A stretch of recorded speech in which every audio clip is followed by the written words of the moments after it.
The Zethians had made contact with Earth 3 years ago. Their technology was centuries beyond human capabilities, but they seemed peaceful and interested in cultural exchange rather than conquest. The tall, blue-skinned aliens with their 4 eyes and unique exoskeletal armor had fascinated humans from the first broadcast. Emmy turned away from the window when she heard the soft, clicking sound of Zethian footsteps approaching Princess Naria, the daughter of the Zethian High Council leader. Walked with fluid grace, her blue skin shimmering under the artificial lights. Her ceremonial armor moved with her like a second skin, pieces sliding and adjusting with each motion. "Greetings." Engineer Miller, the alien princess, said, her voice musical, yet slightly mechanical through the translator device. "Are you finding your quarters satisfactory?" Amy smiled and nodded. "Yes, Princess Naria. Everything is perfect. Thank you for asking. And please call me Amy." The princess tilted her head, a gesture Amy had learned indicated curiosity among Zethians. "Amy, it is unusual to hear humans use such informal address with royalty. It is how we prefer to interact with friends," Amy explained. "I hope we can be friends during this journey." Naria considered this, her upper set of eyes blinking independently of the lower set.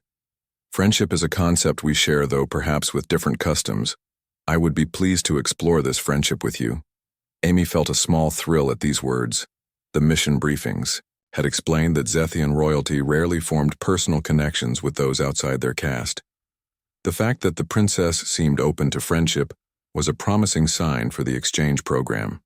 "Perhaps you would join me for the evening meal," Naria suggested.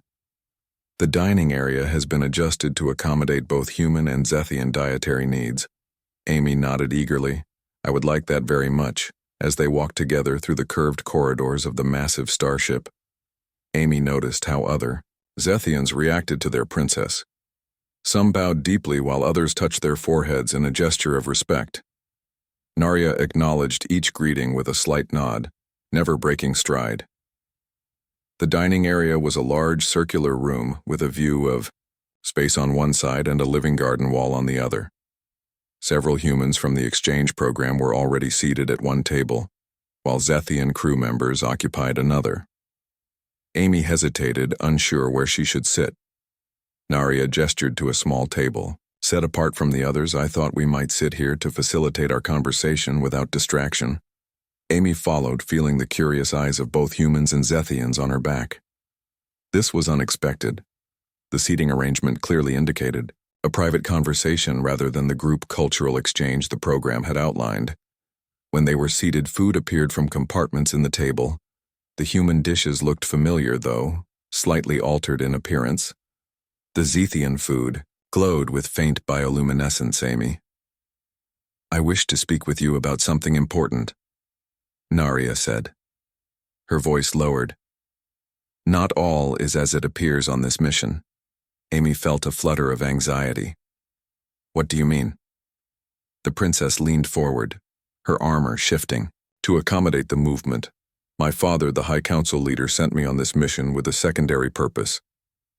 I am to evaluate humans not just for cultural exchange, but for potential alliance against a threat few humans know exists."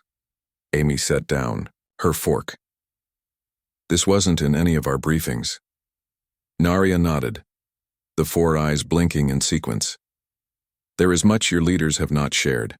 The Morvexians, a hostile species from the outer rim of our galaxy, have been expanding their territory. They do not negotiate or coexist.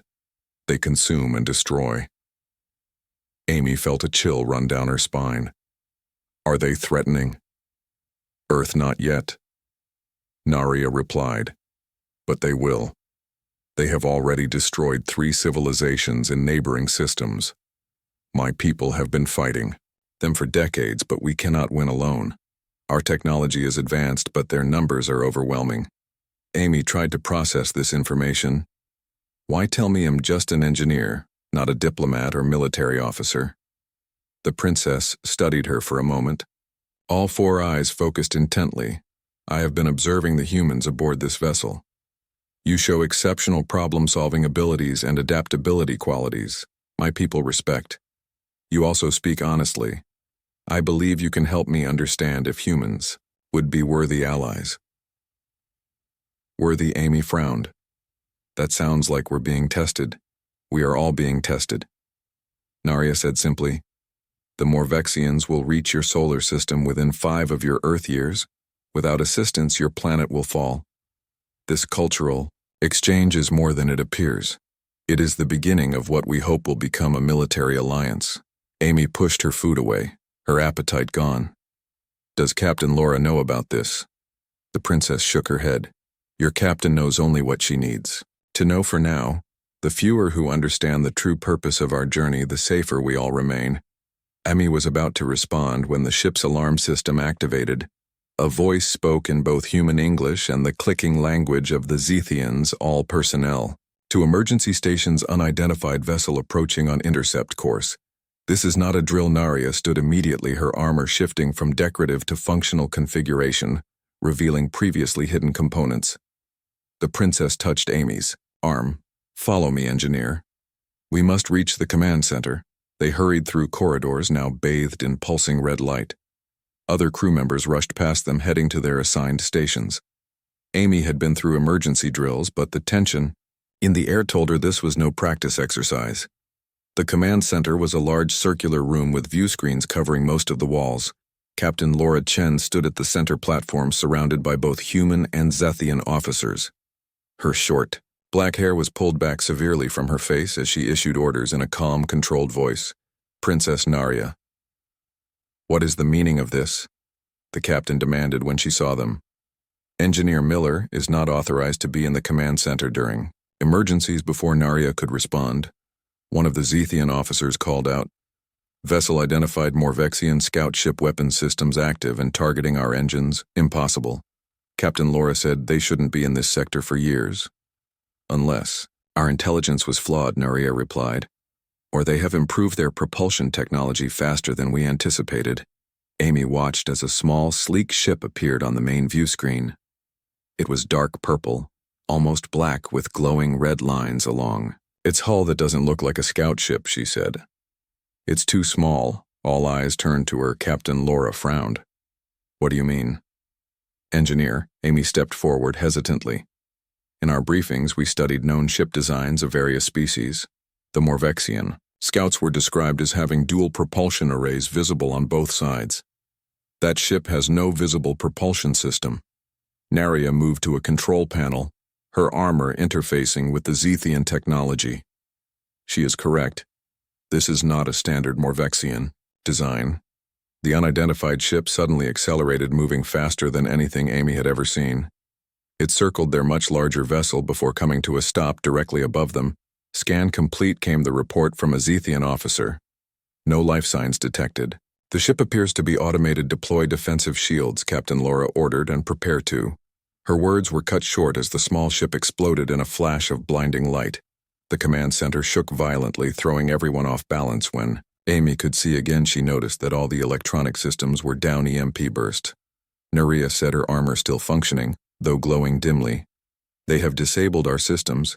The emergency lights activated, running on separate power, but the main systems remained dark. Captain Laura helped a fallen officer to her feet. Damage report, she called. A human officer responded. Emergency systems only. Captain, main power is offline and communications are down. Engineering reports. The propulsion system is fried. We're dead in space. Amy looked at Narya, whose expression was grim even through her alien features. This was a trap, wasn't it? She whispered. The princess nodded. The scout was sacrificed to disable us, which means a larger ship is coming. Narya confirmed. This is how they hunt. Captain Laura joined them. What do you suggest? Princess Narya turned to Amy. The human engineer has already demonstrated insight into Morvexian technology. Perhaps she can offer further observations. Amy felt the weight of responsibility as everyone looked at her expectantly. I don't know much, but the EMP suggests they want to board us, not destroy us. They want something. Or someone. Narya added, her upper eyes narrowing. Captain Laura nodded grimly. We need to restore basic systems and prepare for boarding defense. Engineer Miller, report to engineering. Your expertise may be needed there. Princess, I request your assistance in coordinating our defense. Amy hurried toward engineering, her mind racing with questions and theories. The princess had said humans were being evaluated as potential allies. It seemed the test had come sooner than anyone expected. As she made her way through the darkened corridors, Amy wondered if humanity was about to face its first real interstellar conflict. The engineering section was chaos when she arrived. The chief engineer, Tina Rodriguez, was directing the human and Zethian technicians as they worked to restore power. Smoke filled parts of the room and sparks flew from damaged panels. Tina called when she spotted her. We need help with the auxiliary power couplings. The Zethian systems are incompatible with our bypass attempts. Amy immediately joined a team working on a large panel that connected human technology with the more advanced Zethian systems. She could feel the ship drifting in space as the minutes ticked by. Everyone knew they were vulnerable without power. As she worked, Amy couldn't help thinking about what Narration had told her. The Morvexians were coming and Earth was in danger. Perhaps this disabled ship floating in the emptiness of space was just the beginning of a much larger conflict. The lights suddenly flickered as partial power was restored. A cheer went up from the engineering team, but Amy knew they were still far from safe. The real test was yet to come. Now I'll create part 2 for you. Evenings on a Starship, Part 2. The partial restoration of power brought relief but not security. Amy wiped sweat from her forehead as she continued working with the engineering team. Their efforts had restored basic life support and minimal lighting, but the main systems, including weapons and propulsion, remained offline. A voice crackled over the emergency communication system. All personnel prepare for possible boarding. We have detected a large vessel approaching our position. This is not a drill. Amy exchanged worried glances with Tina, the chief engineer. We need the defensive shields back online, Tina said urgently. Can you reroute power from the residential sections? Before Amy could respond, the ship shook violently. The unmistakable sound of metal scraping against metal echoed through the hull. They were here. The Morvexians had arrived and were attempting to board SEAL engineering. Tina ordered 2 security officers who stood guard at the entrance. We can't let them take the engine core. Amy grabbed a tablet displaying the ship's schematics. Looking at the layout, she noticed something unusual. The Zethian technology used quantum entanglement for some systems, which meant certain functions might still work, despite the EMP damage. Tina, she called. I think we can bypass the main power grid using the Zethian quantum relays. They operate on different principles than our electrical systems. The chief engineer hurried over. What are you thinking? Amy pointed to the schematics. If we connect these junction points here and here, we might be able to create a limited power surge enough to activate the internal defense systems. Worth a shot. Tina agreed. Grab what you need and make it happen. As Amy gathered components, a loud explosion rocked the ship. The security officers at the door raised their weapons. Someone or something was trying to break through. Amy worked frantically, connecting circuits and rerouting power conduits. Her hands trembled slightly, but her mind remained focused. This was what she was trained for: solving problems under pressure. The fate of the ship might depend on her success. The door to engineering buckled inward as something powerful struck it repeatedly. The security officers took defensive positions behind equipment. Come on, Amy muttered as she made the final connections. A small indicator light flickered, then glowed, steady green. Got it, she called to Tina. Internal defenses should be. Another explosion cut off her words, this one larger than before. The engineering door blew inward, knocking the security officers off their feet. Through the smoke and debris, Amy saw them, the Morvexians. They were nothing like the briefing materials had described, tall insectoid creatures with multiple limbs and glowing red eyes. They moved with frightening speed. Their exoskeletons seemed to absorb the light around them, creating an unsettling shadow effect, even in the brightly lit engineering section.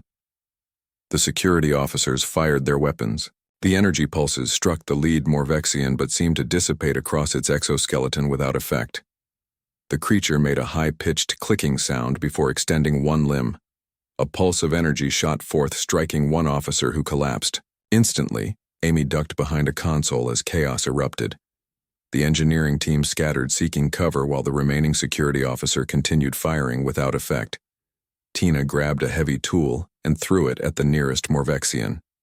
The improvised weapon bounced harmlessly off the creature just as the situation seemed hopeless. A new sound filled the air. A high-pitched whine followed by a pulse that made Amy's teeth vibrate. The Morvexians froze, their movements suddenly jerky and uncoordinated. Princess Naria stood in the damaged doorway, her armor glowing intensely.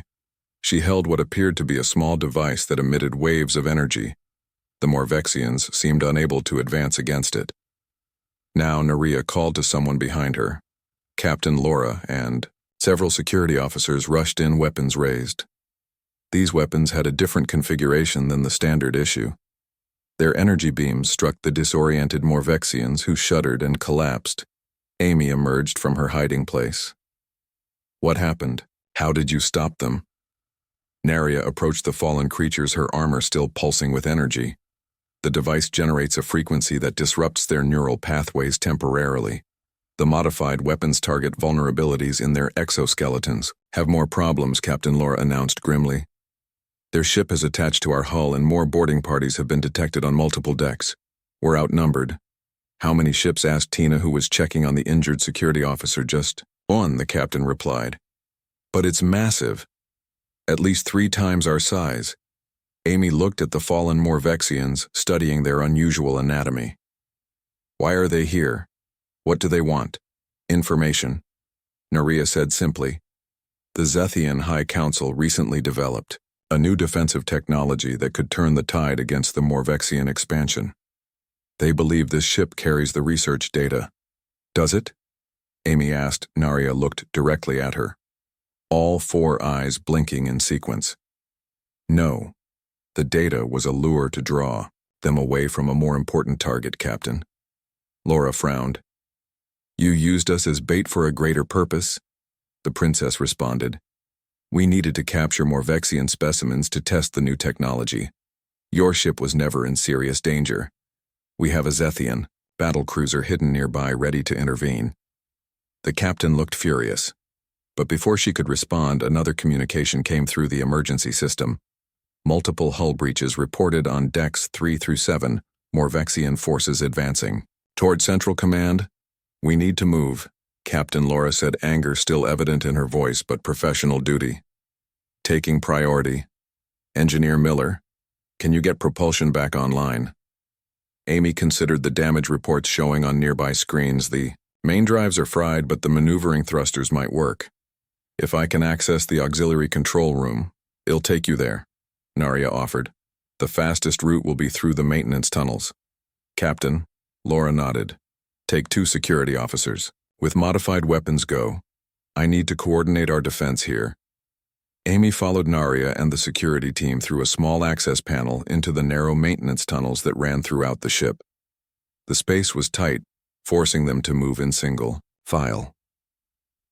The princess led the way, her armor providing light in the darkness as they crawled through the cramped space. Amy asked in a hushed voice, Did you know this would happen?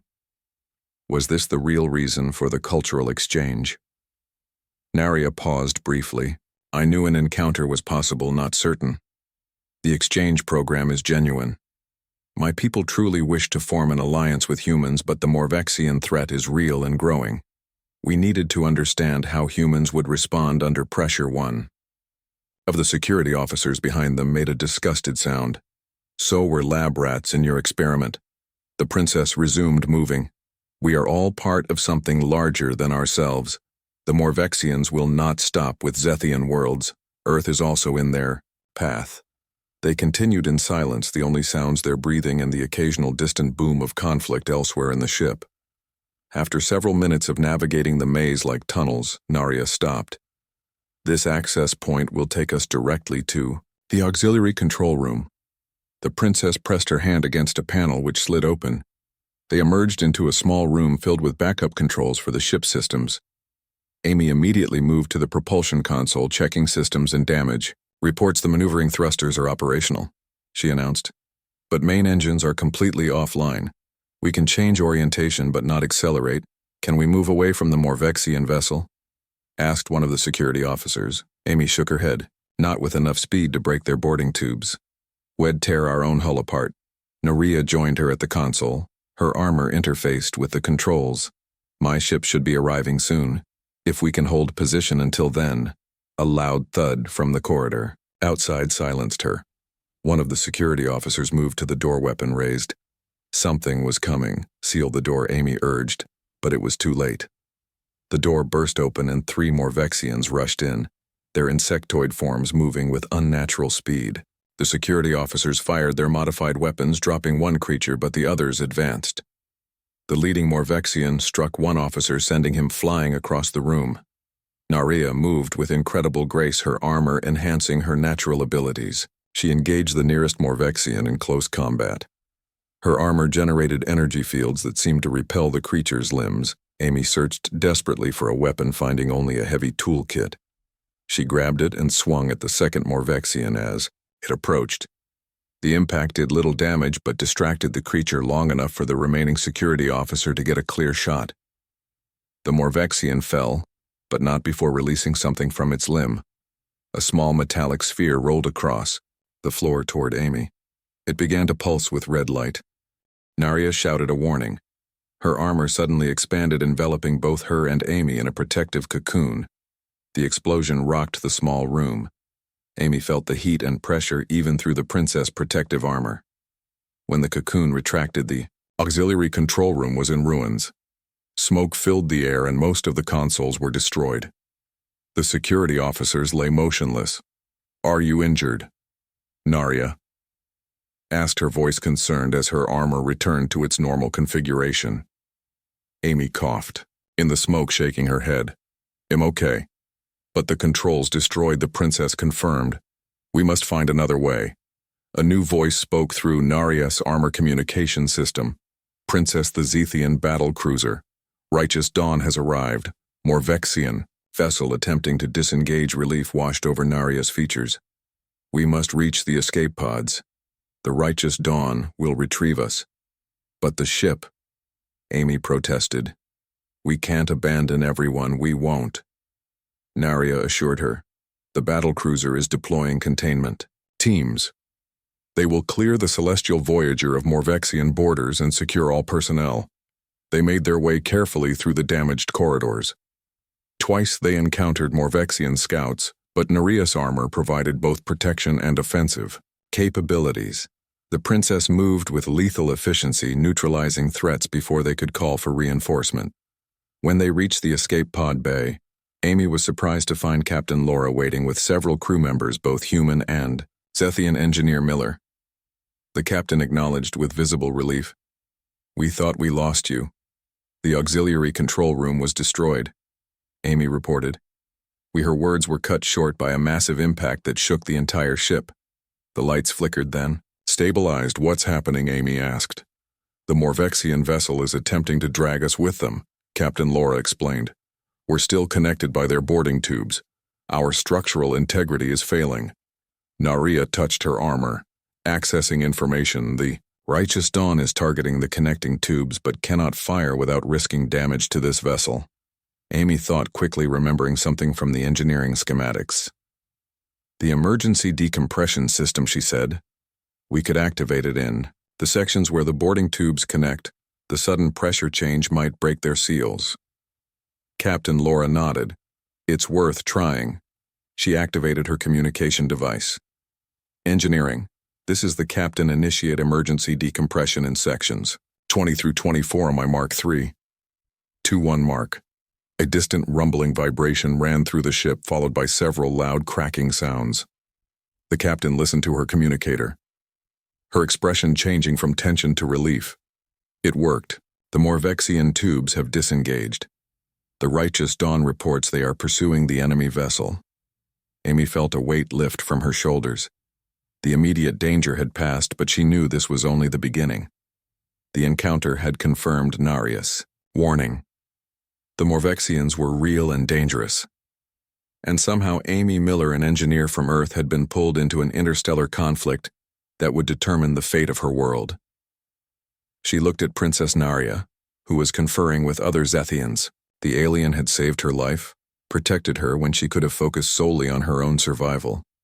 Perhaps there was hope for an alliance after all, if different species could trust each other enough to face a common enemy. Captain Laura approached. Amy, her expression serious. Engineer Miller, the princess, has requested your presence aboard the Zethian battle cruiser. It seems you've made quite an impression. Amy looked surprised. Me, what for? The captain managed a small smile. Apparently you're quick. Thinking has earned you respect among Zethians that's rare, especially for a human. The princess believes you may have insights that could help with their defense technology. Amy glanced at Naria, who was watching her with all four eyes. The cultural exchange had become something far more important. The future of Earth might depend on what happened next, Ilgo, she said quietly. Whatever I can do to help. The princess nodded her approval, and Amy knew her life would never be the same again. I'll create part 3 for you. The Zethian battlecruiser Righteous Dawn dwarfed the Celestial Voyager. Amy stood at a viewing port watching as repair crews worked to fix the damage caused by the Morvexian attack. The massive Zethian vessel protected the smaller ship, its weapon systems constantly scanning for threats. Princess Naria approached her armor, now returned to its more ceremonial configuration, though Amy suspected it could transform back to battle mode in seconds. You seem troubled, the princess observed. Amy turned from the window. It's a lot to process one day. I'm an engineer on a cultural exchange the next. I'm in the middle of an interstellar conflict. Naria nodded, her upper eyes blinking independently of the lower ones. Adaptation is difficult but necessary. Your species excels at it, which is partly why we sought this alliance. Amy repeated the word. Testing. Us was one thing, but real cooperation requires trust. You lied about the purpose of our mission. The princess was silent for a moment. I withheld information, yes, but I did not lie about wanting friendship or cultural exchange. Those goals remain genuine, alongside the strategic ones. Before Amy could respond, a tall Zethian officer approached and bowed formally to Naria. The High Commander requests your presence. Princess, the prisoner is conscious and ready for questioning. Prisoner, Amy asked one of the Morvexians. Survived, Naria explained. This is the first time we have captured one alive. The information it possesses could be invaluable. Amy felt a mixture of curiosity and apprehension. Can I come? I want to understand what we're up against, the princess considered. This request then nodded. Your perspective may be useful. Follow me. They traveled deep into the battlecruiser through corridors lined with Zethian guards. The ship was immense, with ceilings much higher than human vessels to accommodate the taller Zethian physiology. Everything was designed with elegant efficiency, form and function perfectly balanced. The detention area was heavily secured. Multiple force fields and armed guards protected a single cell. Inside, a Morvexian sat restrained by energy fields that pulsed with blue light. Seeing the creature up close, Amy was struck by its alien nature. The exoskeleton was dark purple, almost black, with glowing red patterns that seemed to shift and change. The multiple limbs ended in what looked like both tools and weapons. The head had no visible eyes, yet Amy sensed it could see them perfectly well. A Zethian in elaborate armor stood nearby, observing the prisoner. High Commander Therix, Naria said by way of introduction. The commander's family has fought Morvexians for 3 generations. The commander acknowledged them with a slight nod. This is the human you spoke of. Yes, Naria confirmed. Engineer Amy Miller. She has shown exceptional adaptive thinking. Therix studied Amy with all 4 eyes. I hope you understand the gravity of your presence here. Human few of your kind have ever witnessed a Morvexian interrogation. I want to learn. Amy said simply. My world is in danger too. The commander seemed satisfied with this answer. Very well. You may observe, but do not speak. The translator is calibrated for Zethian and Morvexian communication only. The High Commander approached the energy barrier, addressing the prisoner. We have questions. Your cooperation will determine your treatment. The Morvexian made a series of clicking sounds, which the translator converted to words. Treatment is irrelevant. All serve the collective. I am merely a vessel. Therix remained impassive. Why did your vessel attack our diplomatic ship to acquire knowledge? The Morvexian replied. The collective seeks the defensive technology. The one who calls herself Naria carries this knowledge. Amy glanced at Naria, whose expression revealed nothing. You were misinformed. Therix stated. The technology is not aboard either vessel. The Morvexian shifted its limbs in what might have been agitation or amusement. The vessel was not the target. The knowledge lives in minds, not machines. The one called Naria carries it within. Amy felt a chill as she realized what the creature meant. They hadn't come for data or research materials, they had come for Naria herself. The princess stepped forward, her posture rigid. How did you know of my involvement? The collective has eyes everywhere. The Morvexian replied, Your security is compromised. Your secrets flow to us like water. Some among you serve the collective willingly. Traitor, Amy whispered, despite the instruction to remain silent. The Morvexian turned toward her, its featureless head somehow focusing on her presence. The new species, it clicked. The unexpected variable. Primitive yet potentially useful. The collective has studied your kind, adaptable but fragile technological infants but learning quickly. A threat if allowed to mature. High Commander Therix moved between Amy and the prisoner. Enough. You will provide coordinates of your nearest base. The Morvexian made a sound that the translator could not interpret, but which seemed like laughter. Coordinates are irrelevant. The collective is everywhere and nowhere. The hive moves, the hive adapts. Soon it will consume your worlds and the human worlds as well. It is inevitable. A signal from Therix caused the energy field to intensify. The Morvexian shuddered but remained silent. The commander turned to Naria. We will continue the interrogation using other methods. I suggest you and the human return to the command deck. As they walked away, Amy struggled to process what she had witnessed. The creature had spoken of the collective as something almost religious. Is it some kind of hive mind, she asked. Not precisely, Naria replied. The Morvexians maintain individual consciousness but are connected through a quantum network. They share information and purpose instantaneously across vast distances. It makes them formidable opponents, and they know about Earth. Amy said softly, Yes. Naria confirmed. They have been observing your planet for some time. Your radio transmissions, your early space exploration, all have been monitored. They consider you a potential threat to their expansion. Amy frowned. But Earth has no interstellar capabilities. We're centuries behind your technology. How could we threaten them? Potential. The princess emphasized, the Morvexians do not conquer only current threats. They eliminate any species that might eventually challenge them. They take the long view of galactic dominance. When they reached the command deck, Amy was struck by its grandeur. The circular room featured a three-dimensional tactical display of nearby space. The damaged celestial Voyager was represented by a blue hologram, while repair operations appeared as green points of light. Naria guided Amy to a private conference room adjacent to the command deck. Once inside, the princess touched a control panel, causing the walls to become opaque for privacy. Must tell you something important, Naria said, her voice serious. What the Morvexian said was partially true. I do carry knowledge of the defense technology, but not in the way it implied. The technology exists in prototype form on my homeworld. What I carry is the authorization to deploy it.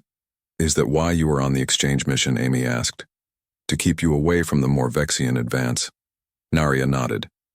My presence on the celestial Voyager was meant to draw attention away from the real deployment. One sacrificial piece to protect another. It is a strategy humans understand. I believe you call it chess. So we really were bait. Amy felt a renewed sense of betrayal. The princess touched Amy's arm gently, a gesture she must have learned from observing. Humans, no. You were never meant to engage the Morvexians directly. The righteous dawn was always nearby, ready to intervene.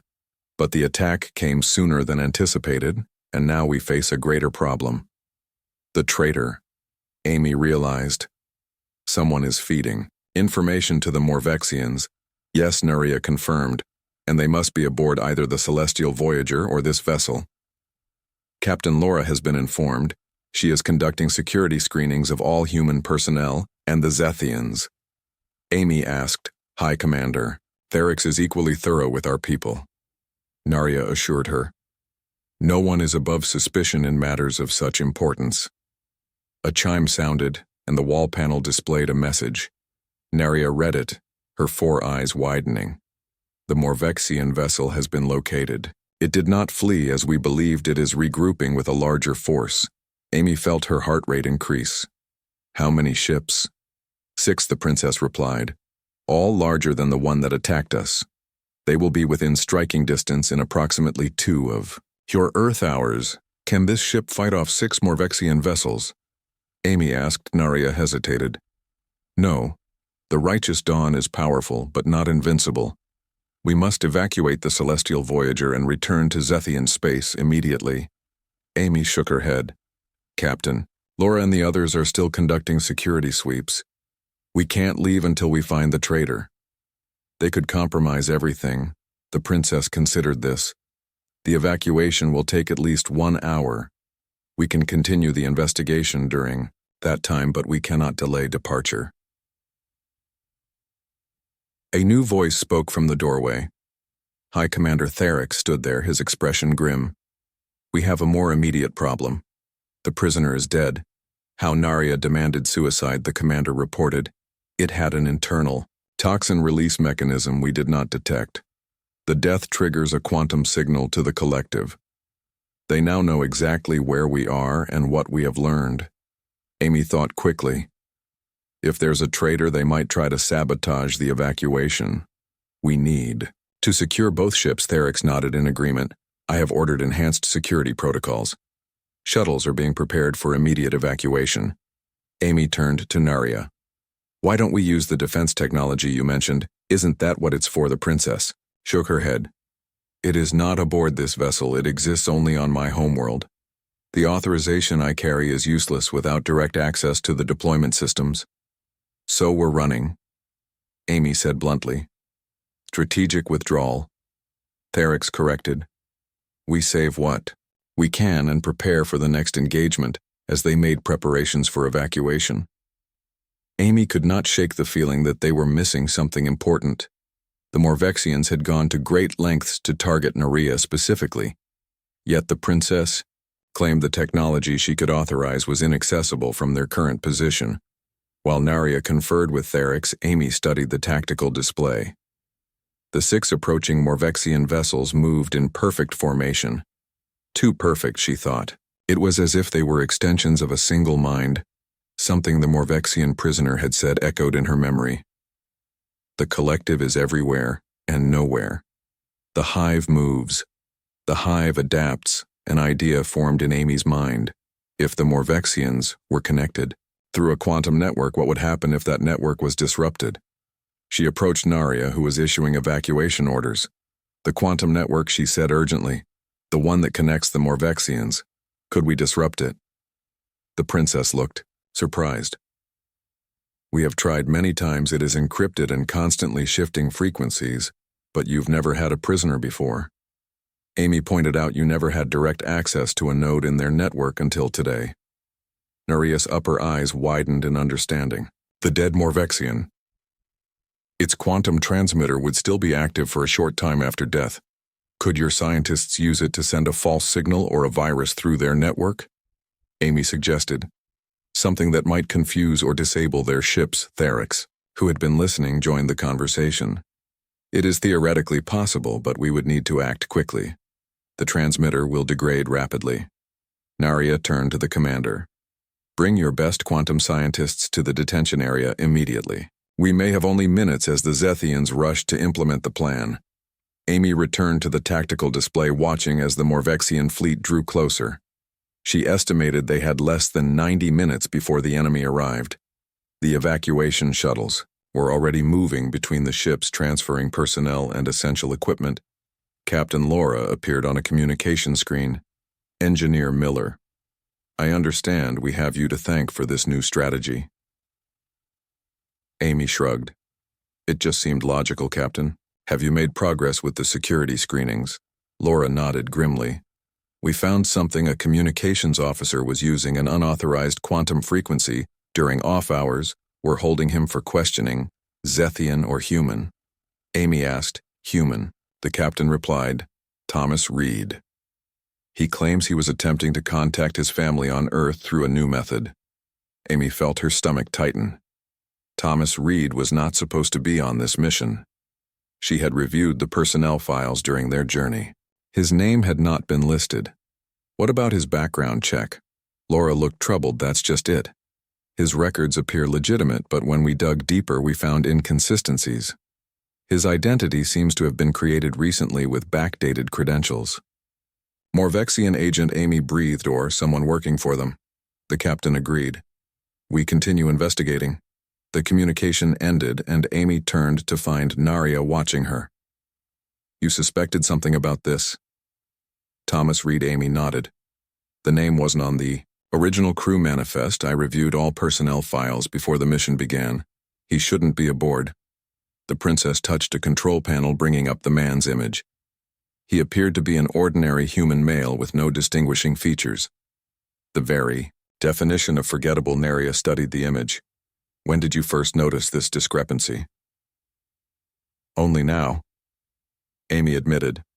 When Captain Laura mentioned his name, it triggered a memory. But I should have caught it earlier. You may have saved us all with your observation, the princess said. The traitor might have sabotaged our evacuation or worse, transmitted our defensive plans to the Morvexians.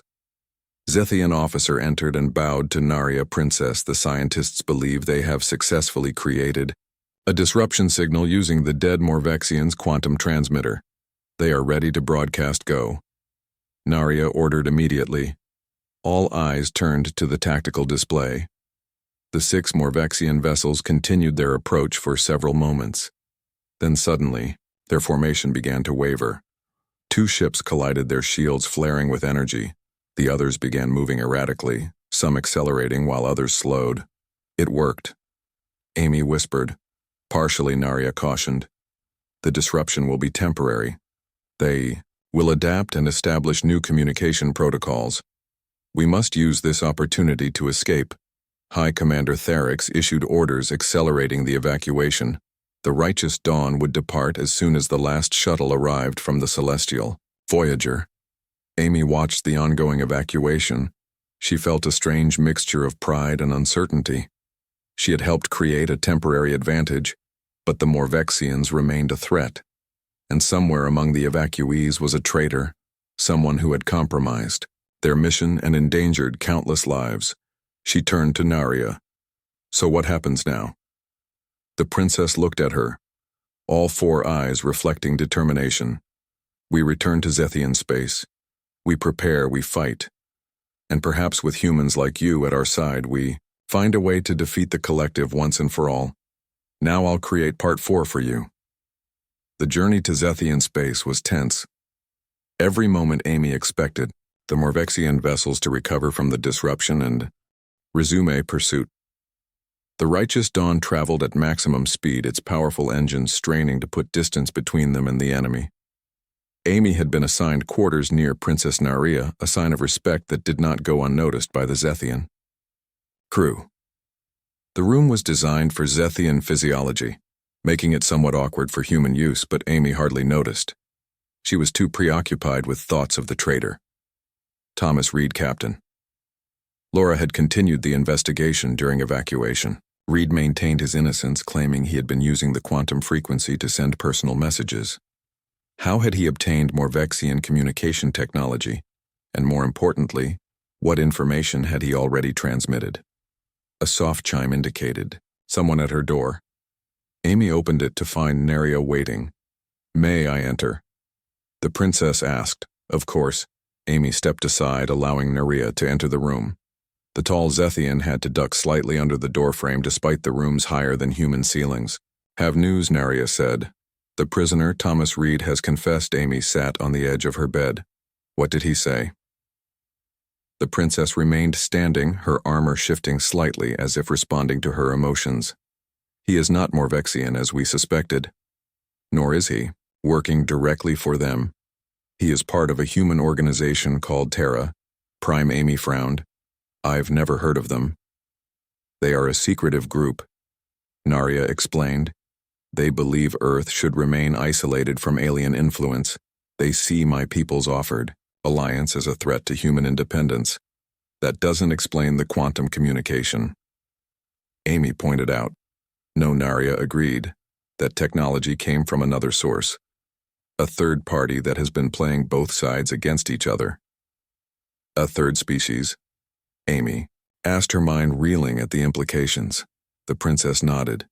The Validarians, they are traders and information brokers. They maintain neutrality in most conflicts, selling technology and intelligence to whoever can pay. They provided Terra Prime with communication devices capable of reaching Morvexian frequencies. Why would they do that? Amy wondered. What do they gain from causing conflict profit? Narya said simply, the Validarians benefit from prolonged wars. They sell weapons and technology. To both sides, they have been supplying the Morvexians for decades while simultaneously selling defensive technology to my people. Amy stood up, pacing the small room. So this Thomas Reed was using Validarian tech to send messages to the Morvexians, telling them about our mission. About you, yes. Narya confirmed. He believed he was protecting Earth by preventing an alliance with my people. He did not understand he was being manipulated. The Morvexians would never spare Earth regardless of whether you ally with us or not. Has he told you everything he transmitted? Amy asked. The princess' expression darkened. Not yet. But we have methods to ensure his cooperation. Amy felt uncomfortable with the implication. Torture. Narya tilted her head. No, we do. Not resort to such primitive tactics. Memory extraction is painless but thorough. His conscious cooperation is not required. That still seems like a violation, Amy said. The princess studied her for a moment. Your moral concern honors you. But we must weigh individual rights against the survival of billions. This man knowingly endangered both our peoples. Amy could not argue with that logic. The stakes were too high. What about the Validarians? Are they allied with the Morvexians? No. Narya replied. They maintain neutrality to continue their profitable trade, but their actions have indirectly strengthened the collective. The High Commander believes we should add them to our list of enemies. That might be hasty. Amy cautioned, if they trade with both sides, they might have valuable intelligence about Morvexian weaknesses. Intelligence we could use. Narya's upper eyes blinked rapidly, a sign of surprise or admiration. You think strategically for an engineer. Amy shrugged on Earth. I'm just an engineer. Here I'm apparently a diplomat and strategic advisor. It's been an interesting career change. The princess made a sound that Amy recognized as Zethian laughter, a musical trilling noise. I chose well when I befriended you. A ship-wide announcement interrupted. Their conversation, all senior personnel report to the command deck. Approaching Zethian defense perimeter, Narya gestured toward the door. You should come. They will want to hear your insights. The command deck was crowded with both Zethian officers and human representatives from the Celestial Voyager. Captain Laura stood with High Commander Tharix examining holographic displays of their approach vector. Amy felt somewhat out of place among the senior personnel, but Narya guided her to a position near the central platform ahead of them. Space seemed to shimmer as if viewed through water. This, Amy realized, was the Zethian defense perimeter, a network of satellites and automated weapons platforms designed to protect their core worlds. The righteous. Dawn slowed as it approached. Transmission codes were exchanged and verified. Then the shimmering parted, creating an opening, just large enough for the battle cruiser to pass through. Beyond the perimeter lay the Zethian home system, a blue-white star, surrounded by 7 planets. The third planet, Zethia Prime, glowed blue-green against the blackness of space. It looked surprisingly Earth-like, though Amy knew its atmosphere contained different elements. We will dock at the orbital station, Tharix announced to the assembled personnel. From there, shuttles will transport everyone to the surface. The High Council awaits our arrival. As the ship docked, Amy joined Narya at a viewing port. The orbital station was enormous, a spinning wheel with multiple docking arms extending outward. The architecture was both functional and beautiful, typical of Zethian design. You will be among the first humans to set foot on Zethia Prime. Narya said, "There is a significance to that. I hope you appreciate." Amy nodded, feeling the weight of responsibility. "Is the rest of my team from the Celestial Voyager coming too?" "Some," the princess replied. "Captain Laura, Chief Engineer Tina, and several others. Those whose skills may be valuable in the coming conflict, others will remain here on the station." The shuttle ride to the surface was smooth despite the planet's stronger gravity. Zethian technology compensated, making the transition comfortable for the humans aboard. Amy watched through the viewport as they descended, through layers of clouds. The landscape below was both familiar and alien. Vast oceans covered much of the surface like Earth, but the continents had different shapes. The land masses were covered with vegetation in shades of blue and purple rather than green. They landed at a massive complex outside the capital city. The building seemed to grow from the surrounding landscape, its organic curves blending with natural formations, yet clearly artificial in design. A delegation waited to greet them. Zethians in elaborate ceremonial armor stood in formation. The most ornate figure stepped forward as Narya exited the shuttle. "Father," the princess said, bowing formally. High Council leader Zoran was taller than most Zethians, his armor more elaborate and covered with symbols of office. His four eyes studied the human delegation with obvious curiosity. Captain Laura stepped forward, representing the human contingent council leader. She said, bowing as she had been instructed, "We come seeking alliance. Against our common enemy." Zoran acknowledged her with a slight nod. "The High Council has reviewed the reports from the Righteous Dawn. Your encounter with the Morvexians confirms our worst fears. They have accelerated their timetable. The attack on our diplomatic vessel was bold even for them." Amy listened carefully as the formal greetings continued.